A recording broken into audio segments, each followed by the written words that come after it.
we have a country that was hotter than any country anywhere in the world and doing great in every way. And I say, oh, we have to put out this cancer. It's a cancer. We had to take that operation, and we did, and it was very successful. And it continues. Frankly, as somebody said, they could leave today, and it would take 10 years to rebuild the damage that's been done. But I think we have to make it a little bit more permanent.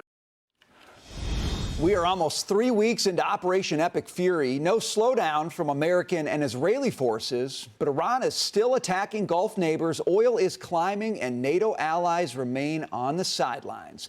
Welcome to the Big Money Show. I'm Brian Brenberg, along with my co-hosts Taylor Riggs, Lou Bassanese, Jackie DeAngelis, and with us for the hour, O'Leary Ventures Chairman Kevin O'Leary. Good to see you, sir. Great to be here. Well, Iran's military has been hammered, but the threat to the Strait of Hormuz remains. Now the Wall Street Journal reporting that Middle East allies want the U.S. to finish the Iranian regime, but NATO continues to stay out of the fray, and President Trump isn't happy about it. I think NATO's making a very foolish mistake, and I've long said that, I wonder whether or not NATO would ever be there for us. So this was a great test, because we don't need them, but they should have been there. So everyone agrees with us, but they don't want to help. And we as the United States have to remember that, because we think it's pretty shocking. Kevin, you're pretty tied into the part of the world that we're talking about right now. What's your read on the situation? So let's talk about the global read, because it's the only commodity on Earth that supports every single economy, all sectors of every economy on Earth. So it's unique in that attribute. It's been sitting above $100, sort of 97 to 114 has been the spike. It has not had any impact yet on core inflation anywhere, because there's so much of it still on the water. However, if you go back in time and look at how long do you have to keep oil above 97 to get $6 to $7 gasoline in America? 3 months. Okay. So we got the ticker going here. Then there's this issue, which I think is very important, that you heard Trump just reference. What does this look like afterwards in terms of the spigot? People should understand the Strait of Hormuz. It's the narrowest part that the tankers go through is 2 miles. That's where you mine it. Yeah. That's where you would try and just blow up one boat in there and it would shut the whole thing down. What does it look like 2 years from now? Let's say the maintenance cost of keeping it open and free to maintain it militarily and monitor it is $4 billion a month. That would be a reasonable number. All right. Full boots on the ground from multi-countries, whatever it is. That's a fraction of the cost of what's going on now in shutting down the 21% that goes through to all the countries around the world, notably our good friends in China. So this is a real head squeezer for them. Yeah. Because at the end of the day, the guys that really have to support this thing long term are adversaries, China. Yeah. And other countries in Asia and countries all around the world, frankly. But this one is going to be different. Whatever happens over the next, I think this thing lasts another, I don't know. I'm guessing. I want to know if it's going to last the 3 months you're talking about. No, I don't think so. It done before 3 months? Because think about the midterms coming up. Think about everybody that within the caucus that Trump has to deal with domestically and moving into the midterms. You can't have $6, $7 oil. You're for lack of a better word, you're screwed. Yeah. Can't do that. Well, you got $5 diesel right now, Taylor. We talked about that yesterday. That's still going up. I just throw into the mix, we've got the inflation read today, okay, so go. I'm really, really not happy about this inflation report. All right. And I know it's one data point. The Fed looks through it. We try to look at 2 or 3 month trends. But this does not look good to me. And I don't like sitting here after everything we're talking about and saying, oh, well, okay, but it's just 1 month. Because unfortunately, March is guaranteed 95% chance to get worse than what we saw. So core goods prices are up by 0.3%. You're up 4.3% year over year. That's just core goods prices. Services inflation was up 0.6% in December, 0.8% in January, 0.5% in February.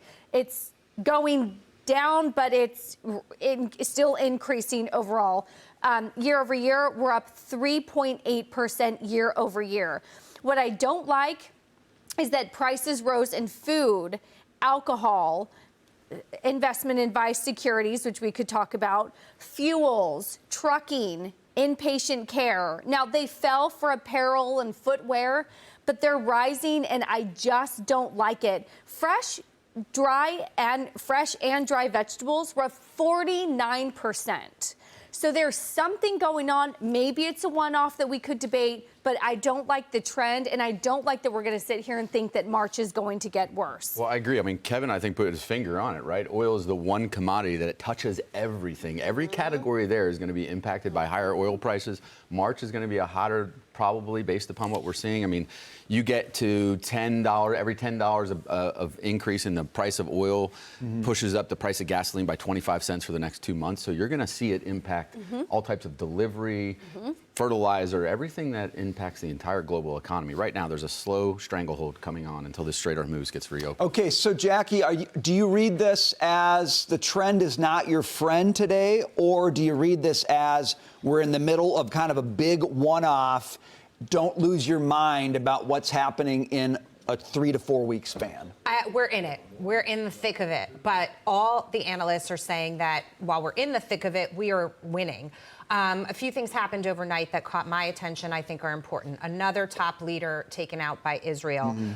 More attacks on the infrastructure by the U.S. military. Strategically, that's how they seem to be sort of divvying up some of the strategy between what the U.S. does and what Israel is doing. There was a great article in the New York Post. It was citing a conversation between an Iranian police officer and the Mossad directly.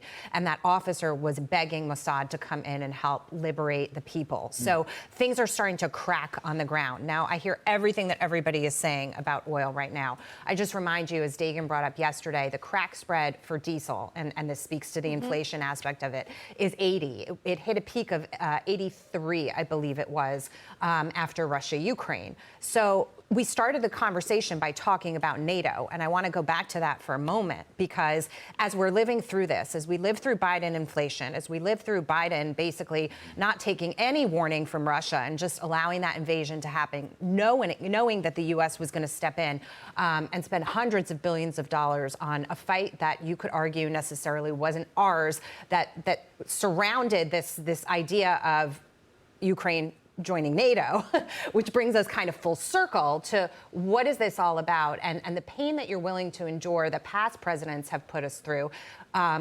What was the goal trying to be accomplished there? We still haven't accomplished it, by the way. And for what purpose? The purpose here is very clear. The purpose here is to eradicate terrorism, not just in the Middle East, but to keep global partners and ourselves safe. And also to create a more stable region that can do, country that can do business in that region and with the United States. So, when I think about what we're paying a little bit more for at the pump, or what we're paying more for vegetables, I have paid far more to get far less in the last 5 years, and here we are. I think this administration, I think the Israelis are going to be successful in this mission.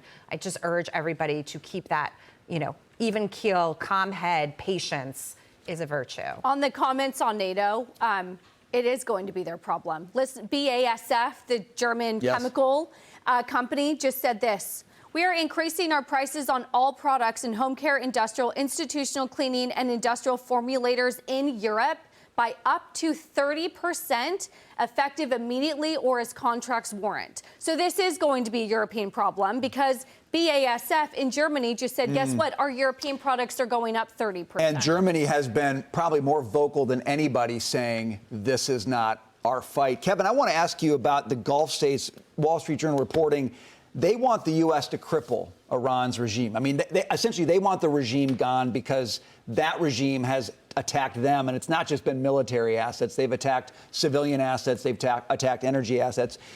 Do you think the Gulf states, they haven't taken the step of kind of getting in the fight themselves offensively, just defensively? Do you think that'll change? Do you think they're going to get to a point soon where they're going to say, we want in a more offensive way against what Iran's doing? First step was to make this unilateral declaration amongst all of them that they want this rogue nation shut down. That has never happened before. It's just 48 hours old, that statement. Yeah. That's huge. And that gives me, amongst the community, and I'm one of them, that have been investing for the last 6 years in Abu Dhabi, in the ADGM, in Dubai, where we have staff on the ground. That gives me a lot of confidence for what the future looks like. In fact, I'm going to double down in terms of what I'm going to build there on the AI side alone, because the talent's immense. Right now, it's, people are confused. I love confusion when it comes to opportunity, because now I can hire some people that I want to hire that are thinking to themselves, what's going to happen next? I'm telling them, don't leave. Right. I've got a place for you. This is going to end one day. And I'm coming in first as soon as I can get there, because right now you can't land Strong bull case on the other side of this, This Jackie. regime literally has no place to run and hide at this point. Overnight, warnings went out from the Iranians to civilians in Saudi Arabia and the UAE, in Qatar, in different oil and gas facilities that they now are saying that they are going to target. When you take on all your neighbors in that way, and you're fighting a war against the United States and Israel at the same time, meantime, you have no solid leadership.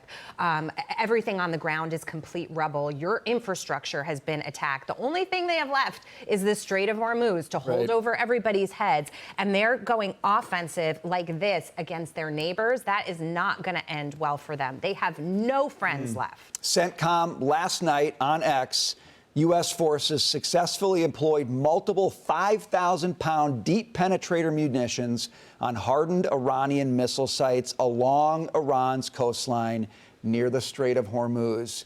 That means they've got their choke point.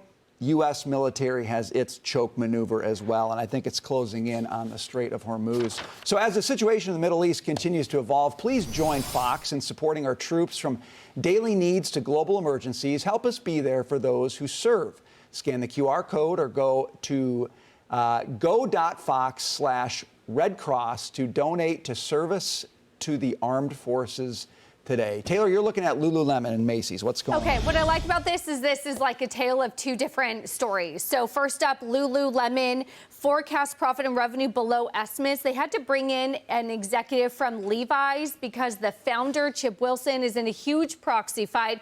They're trying to find a new CEO. Macy's brought in their new CEO, Tony Spring. He's actually, I'm thinking, the market's thinking, bottomed out in the big turnaround for Macy's, trying to find a good future forward. So these are big turnaround companies. I think today Macy's is ahead of that, and Lulu is in the middle of their fight. Thoughts? We call him Lulu sometimes. Yeah, please. Little It's a really Lulu was fun my day. dad's nickname, and that's why he called me LJ. But what's going on? Look, I think retail's a tough place to be, and it looks like that all these apparel makers are in a turnaround, right? We talk about Nike trying to get back and become relevant. I don't think this is a spot in the market I want to be with prices increasing, the consumer being strapped.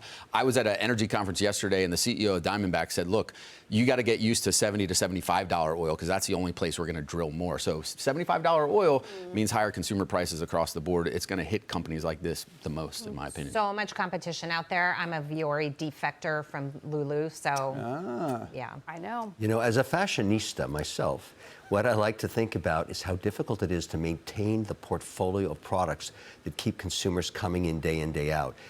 Every single company loses its mojo eventually. Yeah. And I think you're seeing this happen a little bit in Lululemon. You've got to it's like the big fashion house. You have to bring in the next Karl Lagerfeld. It's a friggin' nightmare. And if you're an investor, you got to get ready to ride that pony in and out of the fashion styles. You get it wrong, and some 22-year-old influencer doesn't like the stretchy, compression underwear, whatever it is it sells. Like, it's over, baby. Yeah. That's the problem. I think Kevin's Spot on. throwing his services out there for you, Lululemon. He knows how to refresh this whole thing. We want to hear from you. If you have a question for us, go over to our X or Instagram page and leave a comment. We'll answer your questions in our Friday Ask Us Anything segment. Okay, so Timothy Chalamet caught up in the culture war? Oh my, Kevin O'Leary, the right man to weigh in. We'll do so next when we return.